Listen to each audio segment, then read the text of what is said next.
Et si Abraham n'avait pas compris la voie? Et si cette épreuve n'était pas un test de foi, mais un appel au discernement, car cette voie lui demande de tuer son fils, et il obéit, presque. Mais au dernier moment, la main est arrêtée. La voix dit non, et on nous enseigne que Dieu ne veut pas de sacrifice humain. Mais alors, pourquoi Jephthé, plus tard, tue sa propre fille? Et cette fois, rien ne l'arrête. Le même Dieu aurait-il changé d'avis? Ou bien est-ce l'homme qui, encore une fois, a projeté ses croyances anciennes sur le divin? Il faut oser le dire, quelque chose ne colle pas.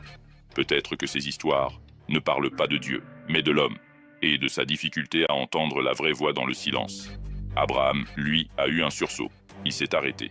Il aperçut que ce qu'il croyait obéissance était en fait une mémoire de peur.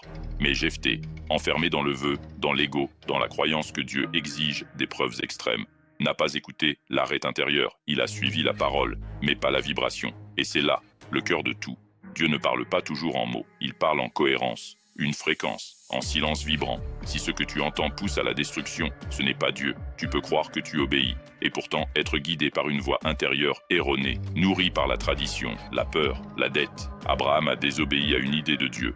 Jephthé, lui, a obéi à l'ombre. Et toi, sais-tu reconnaître la voix qui t'élève, de celle qui t'enchaîne au nom du sacré? Commente si ce message fait trembler quelque chose en toi, ou si tu veux qu'on entre dans ce que les textes ne disent jamais, mais cachent pour celui qui voit, marche en silence. Mais que ta lumière résonne dans l'invisible. Bienvenue dans l'univers de Sim.